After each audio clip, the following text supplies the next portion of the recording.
नमस्कार, आप देख रहे हैं भारत न्यूज टीवी खबरों की पड़ताल में हूं आपके साथ जनपद अली। जहां से आए प्रदेश के मुख्यमंत्री योगी आदित्यनाथ ने मंच से प्रबुद्ध जनों को संबोधित करते हुए कहा, बुंदेलखंड एक्सप्रेस वे से यहां विकास नई ऊंचाई छू रहा है। बुंदेलखंड में हर घर नल जल पहुंचने ही वाला है। ये RO वाटर होगा, प्रदूषित जल से बचाव होगा, बीमारियां नहीं होंगी। बुंदेलखंड में बेहतर कनेक्टिविटी हुई है। माफिया गरीबों की जमीनों को हड़पते थे, यहाँ के संसाधनों को लूटते थे। ब्याज सहित खाली करने की तैयारी है बुंदेलखंड में। ये पुलिस और प्रशासन को प्रताड़ित करते थे। इनकी संपत्तियां जब्त कर गरीबों का विकास किया जाएगा। बुंदेलखंड पर्यटन निवेश का बेहतर संभावनाएं हैं। प्रदेश में दंगे नहीं होते, अराजकता नहीं होती। आज़ादी के बाद पहला चुनाव था जो कानून व्यवस्था पर लड़ा। ODOP से व्यापक पैमाने पर रोजगार सृजन होगा। ग्लोबल इन्वेस्टर्स समिट में देश विदेश के उद्योगपति राजदूत आए थे। ग्लोबल इन्वेस्टर्स समिट में देश विदेश के उद्योगपति राजदूत आए थे। अभी कार्य प्रारंभ ही हुआ है। अभी से 1.25 लाख करोड़ के प्रस्ताव मिल चुके हैं। 10 लाख करोड़ के निवेश तो सिर्फ यूपी के उद्यमी कर सकते हैं। निवेश के लिए सबसे अधिक रियायत बुंदेलखंड में होगी। राज्य सरकार के पास पर्याप्त मात्रा में लैंड बैंक है। बुंदेलखंड में असीम संभावनाएं हैं। इसके लिए प्रबुद्ध जन रुचि लेकर अपने प्रस्ताव और सुझाव दीजिए। राज्य सरकार विकास के कार्यक्रमों को आगे बढ़ाने के लिए तत्पर है। मध्य प्रदेश ग्वालियर के प्रसिद्ध तो भाइयों बहनों, विकास और बुनियादी सुविधाओं की गति को और तेज करने में मदद मिलेगी।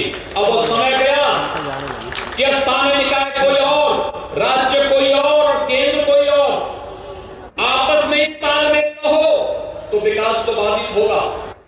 इसलिए समन्वय और तारतम्यता बनी रहे, उसके लिए स्थानीय निकाय, राज्य और केंद्र तीनों जब एक विचारधारा के लोग हों तो विकास की गति को तेजी के साथ आगे बढ़ाने में मदद मिलेगी। और उसके लिए आपको आश्वस्त करने के लिए आज मैं आपके बीच आया हूं, आपसे कहने के लिए कि राज्य सरकार विकास के कार्यक्रमों को तेजी के साथ आगे बढ़ाने के लिए पूरी तत्परता के साथ आपके साथ मिलकर के कार्य करेगी। हमारे जनप्रतिनिधिगण पूरी मजबूती और प्रतिबद्धता के साथ, पूरी संवेदनशील तरीके के साथ इन कार्यक्रमों को आगे बढ़ाने के लिए कार्य कर रहे हैं। आप सभी का मैं इस संबंध में सहयोग चाहूंगा कि आप सभी भी इसमें रुचि लें और विकास की इस प्रक्रिया के साथ जुड़ते हुए इन नगर निकाय की तकदीर और तस्वीर को बदलने के लिए किए जा रहे प्रयास में भी अगर हमारे स्थानीय प्रबुद्ध जन योगदान दे सकें तो भाइयों बहनों, हमारे नगर निकाय देश के अंदर एक मॉडल के रूप में प्रस्तुत हो सकते हैं। और उस मॉडल को प्रस्तुत करने के समय हम सब मिलकर के कार्य आगे बढ़ा सकेंगे। इस विश्वास के साथ मैं आज झांसी के सभी प्रबुद्ध जनों को, पार्टी के सभी पदाधिकारियों को, अपने सभी माननीय जनप्रतिनिधियों को इस बात के लिए धन्यवाद दूंगा कि इन्होंने प्रधानमंत्री मोदी जी के विकास के एजेंडे को राज्य सरकार के साथ मिलकर के आगे बढ़ाने में रुचि ली। आज इसी का परिणाम है बुंदेलखंड तेजी के साथ विकास के पथ पर अग्रसर होकर के विकास की एक नए प्रतिमान को आगे बढ़ाता हुआ दिखाई दे रहा है। इन असीम संभावनाओं को, चाहे वह पर्यटन के क्षेत्र में हो, चाहे वह शासन के जुड़े हुए यहाँ पर औद्योगिक निवेश का हो, चाहे यहाँ की बेहतरीन कनेक्टिविटी का हो, चाहे यहाँ के प्राकृतिक संसाधनों को यहाँ के विकास में उपयोग करने को लेकर के हो, इन सभी को हम पूरी मदद करते हैं।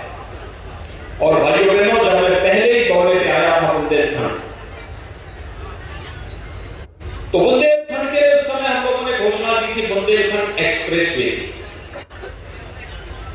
और उसके बाद आज बुंदेलखंड विकास की नई ऊंचाइयों को छूता हुआ दिखाई दे रहा है। बुंदेलखंड एक्सप्रेस वे को प्रधानमंत्री जी ने इसी वर्ष राष्ट्र को समर्पित कर दिया।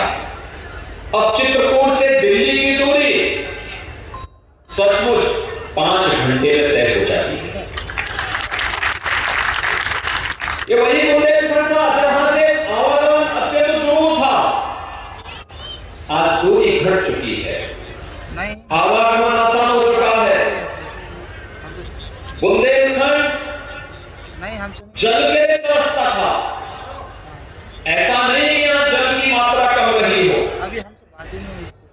यहाँ पे सरफेस वाटर पर्याप्त मात्रा में था। और हम आभारी हैं प्रधानमंत्री मोदी जी के, जब हम लोगों ने बुंदेलखंड की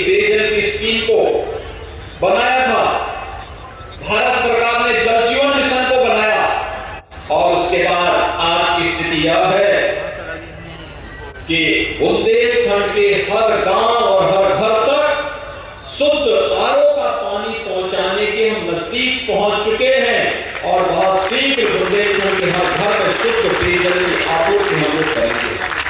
भाइयों बहनों, शुद्ध पेयजल की आपूर्ति का मतलब आधी से अधिक बीमारी का समाधान होगा। शुद्ध पेयजल की आपूर्ति का मतलब व्यक्ति को जीने के लिए, ईज ऑफ लिविंग के उस लक्ष्य को और आसान बना देना। जो तमाम प्रकार की बीमारियां होती हैं उसमें प्रदूषित जल भी एक कारण है। और भाइयों बहनों, दवा का खर्चा बचेगा, घर में जल की उपलब्धता होगी, बहन और बेटियों को जल लेने के 2 किलोमीटर, 4 किलोमीटर, 5 किलोमीटर और 10 किलोमीटर पैदल नहीं जाना पड़ेगा। बुंदेलखंड की बड़ी समस्या का समाधान उससे हुआ। डिफेंस कॉरिडोर के 2 महत्वपूर्ण नोड झांसी और चित्रकूट में बन रहे हैं। भारत डायनेमिक्स का एक महत्वपूर्ण यूनिट यहां पर स्थापित हो रही है। सुरक्षा का बेहतर माहौल आपको देगी। राज्य सरकार के पास पर्याप्त मात्रा में लैंड बैंक है। राज्य सरकार ने बेहतरीन कनेक्टिविटी दी है। ये वही प्रदेश है जहां पर पहले कनेक्टिविटी का मतलब सड़कों पे गड्ढे गड्ढे दिखाई देते थे, बिजली नदारत रहती थी, कानून व्यवस्था बदहाल थी, हर दूसरे दिन 2-3 बड़े दंगे हो जाते थे। लेकिन आज प्रदेश गंगा मुक्त, प्रदेश एक्सप्रेस हाईवे के रूप में जाना जा रहा है। प्रदेश में एयर कनेक्टिविटी बेहतर हुई है। बहुत शीघ्र हम लोग चित्रकूट का एयरपोर्ट भी प्रारंभ करने जा रहे हैं और बहुत शीघ्र प्रदेश के अंदर उन सभी संभावनाओं को लेकर के हम कार्य करने जा रहे हैं जो प्रदेश के अंदर निवेश की संभावनाओं को और तेज कर सके। लेकिन इसमें रुचि लेनी पड़ेगी प्रदेश के उद्यमियों को, व्यापारियों को, हर एक तबके को। मैंने जो कहा कि किसी भी उस सेक्टर में और उसको रोजगार के साथ जोड़ना, हर एक व्यक्ति को उस कार्यक्रम के साथ जोड़ना, अगर हम ये कार्य कर लेते हैं तो भाइयों बहनों, बुंदेलखंड एक बार फिर से जो बुंदेलखंड जिसमें ऐसी संभावना